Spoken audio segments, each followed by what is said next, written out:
Olá, sejam bem-vindos novamente. E agora, nesse vídeo, nós daremos continuidade à nossa discussão sobre feedback no processo de avaliação da aprendizagem. No nosso vídeo anterior, nós fizemos uma discussão sobre o conceito de feedback, alguns tipos, níveis, e nesse momento nós daremos continuidade a essa discussão, mas com alguns exemplos sobre como estruturar esse feedback, de que forma organizar isso no processo de ensino-aprendizagem. Parece um tanto complexo quando nós pensamos na organização desse feedback, mas quando inserimos de forma constante na nossa prática, fica muito interessante, porque os alunos, eles veem como muito importante e esperam de forma muito ansiosa esse feedback elaborado pelo professor. Então, vamos lá para a organização dos feedbacks, né? Bom, então, dando continuidade ao que nós havíamos discutido, antes de eu trazer aqui alguns exemplos mais específicos e algumas coisas mais direcionadas, vamos refletir, continuar refletindo aí sobre a importância desse feedback, né? Porque, de acordo com os autores, Lima e Alves, quando eles escrevem aí um artigo específico sobre a questão do feedback, o papel do feedback no processo de ensino-aprendizagem, eles colocam que o feedback adequado, ele pode mudar significativamente os resultados daquele que está aprendendo naquele momento, né? Então, como nós comentamos, fatores como o tempo, a quantidade de informações, a linguagem utilizada nesse feedback, ele é crucial para definir o que significa de forma correta, né? Então, aquilo que eu espero que o meu aluno alcance e que eu vou comunicá-los, o que está correto ou não a partir do meu feedback. Por isso que eu preciso também, quando o meu feedback ele é oral, né, e não descritivo, eu preciso prestar muito atenção no tom que eu utilizo para realizar esse meu feedback, por meio das minhas palavras, né? Então, por exemplo, se é um feedback bem-humorado, até minha expressão facial, né, no momento de fazer esse feedback, o tom, digamos, mais bravo, mais diretiva, mais sério, né? Então, se eu estou bem-humorado, mais curioso, mais informal, mais analítico, mais informativo, mais norteador, enfim. Então, a escolha dessas palavras, do tempo verbal, ao estilo de escrita, esse tom de humor, ele é essencial para pensar esse feedback que eu organizo para os meus alunos. É como num processo avaliativo, né? Nós estamos numa banca, por exemplo. Quando o avaliador está bravo, nós sentimos pelo tom de voz dele. Por mais que ele esteja de forma totalmente educada, trazendo feedback da sua avaliação naquele momento, o tom de voz dele também faz muita diferença. Por isso que nós precisamos pensar nisso também no momento de estruturar o feedback, né? Aí eu coloco aqui alguns exemplos, são exemplos, né, de como dar um bom feedback a partir de Lopes e Silva. Eles colocam alguns princípios, né, o que o feedback deve, algumas sugestões e alguns exemplos. Então, por exemplo, o que o feedback deve? Ele deve descrever e informar, não julgar. Vejam que interessante, né? Eu não posso julgar o aluno. Por mais que esse meu feedback estejam articulados aos critérios, que está articulado ao meu processo de avaliação, que a avaliação é subjetiva, então envolve um juízo de valor que é meu, não esqueçam que para eu tornar menos subjetiva, trazer um grau de objetividade, esses critérios se fazem necessários. Por isso a importância de descrever, informar e solicitar aos alunos, não julgar. Então, sugestões, por exemplo, descrever o trabalho e não o aluno. O teu foco está no trabalho, que consequentemente trará benefícios, né, para o aluno. Então, por exemplo, você não pode escrever assim, ou falar, precisa escrever uma hipótese melhor. O que é melhor você dizer? Sua hipótese é demasiadamente vaga para ser testada, por exemplo. Vejam como muda. Então, ali parece meio grosseiro, né? Precisa escrever uma hipótese melhor, ou você falando. Ali você já consegue amenizar aquilo que você precisa solicitar. Ou evitar palavras que façam o aluno sentir-se mal ou fraco.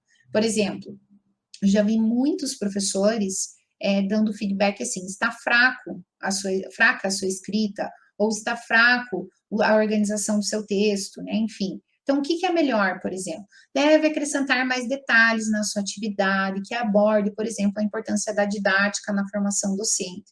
Vejam como você anuncia, comunica o mesmo objetivo de forma diferente. Eu sei que muitas vezes nós estamos com tantas atividades, sobrecarregados, enfim, mas, e aí a gente vai naquilo que é mais rápido, mas pensar na forma que eu comunico aquilo que o meu aluno precisa ser informado, ele faz toda a diferença na aprendizagem do aluno, né? E deve indicar a sua própria resposta ao trabalho, ao invés de julgar o aluno. Por exemplo, não está claro. O que não está claro? O aluno não sabe. Então, eu não conseguiria entender o que quis dizer com isso aqui. Pode esclarecer? Então, orientar o aluno em relação ao que precisa ser revisto. Outros exemplos, ser tão específico quanto possível. Então, usar palavras específicas, escrever sobre alguns aspectos particulares do trabalho. Por exemplo, você não pode dizer você precisa se esforçar mais em determinados contextos, mas sim, leia com mais atenção os textos dessa disciplina e organize pequenos esquemas, por exemplo, né?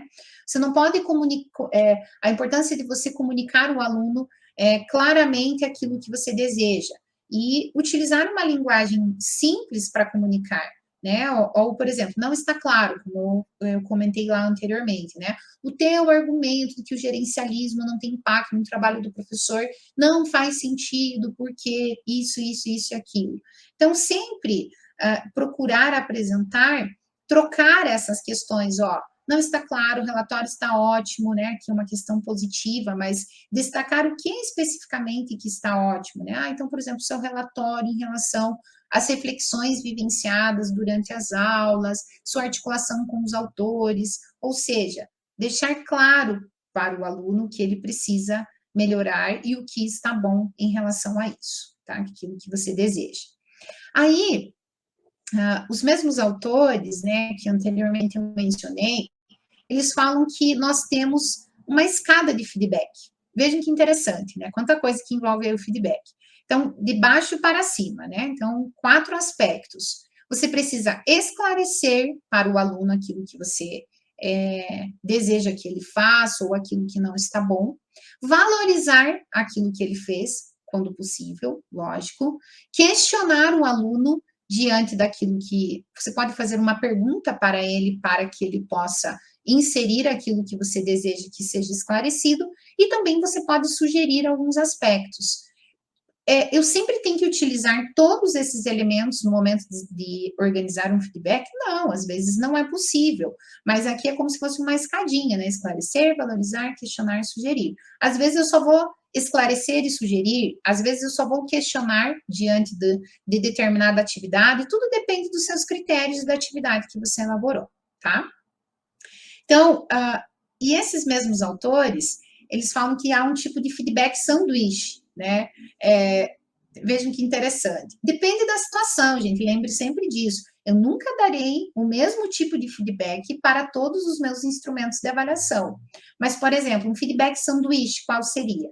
Apontar algo muito bom, embaixo, né? Realçar algo positivo e o recheio do sanduíche você vai sugerir melhorias ali para os alunos. Nós temos turmas e turmas, tem turmas que funcionam com um tipo de feedback, por exemplo, coletivo. Outras turmas, eles terão outros aspectos. Eu preciso fazer a leitura dessa minha turma para entender de que forma eu vou organizar esse meu feedback. Mas interessante a questão também do feedback sanduíche, né? Eu coloco algo positivo, apontar algo muito bom, mas no meio ali tem as melhorias que precisam ser realizadas, né? E aí, essa necessidade desse feedback constante, né? Lembrando que feedback constante não quer dizer que eu preciso dar feedback numa quantidade exagerada, como comentamos no nosso vídeo anterior, né? Mas esse feedback formativo, ele possui duas funções, né? Quando nós falamos desse feedback constante e os autores consideram como um feedback formativo, né? Justamente pensando nessa retroalimentação constante. Qual é a primeira função? Direcionar, que precisa ser corrigido ou modificado. E o segundo, sugerir, né, que apresenta comentários, sugestões para orientar o estudante a revisar o seu trabalho. Né? Então, vejam que eu vou direcionar, eu vou sugerir, né, o que precisa ser corrigido, melhorado, um feedback mais avaliativo, e aqui um feedback mais sugestivo. Então, como nós comentamos, cuidar com a linguagem, o conteúdo, o ritmo e a constância também desse feedback, né? A linguagem, quando é um feedback descritivo, ela se faz essencial para o aluno compreender. Às vezes, eu falando, eu gosto muito do feedback oral, né? Porque está muito ligado ao meu ritmo de voz, ao que a minha entonação, ao que eu quero passar, né? Qual mensagem que fica nas entrelinhas também daquilo que realmente eu comunico por meio das palavras. Mas quando eu vou escrever, eu tenho que tomar muito cuidado como será interpretado pelos alunos isso, certo? E aqui algumas referências utilizadas para a nossa discussão aí nesse momento da organização dos feedbacks, né? Então, os dois vídeos complementam a nossa reflexão sobre a importância de estruturação, de pensar sobre esse feedback e a forma como eu comunico os alunos daquilo que eu desejo que ele aprenda, daquilo que eu espero a partir dos meus objetivos e dos critérios organizados antecipadamente. Então, agradeço novamente a atenção de vocês, espero que esses dois vídeos que discutem sobre feedback possam colaborar com a sua ação didática no contexto da sala de aula. Muito obrigada.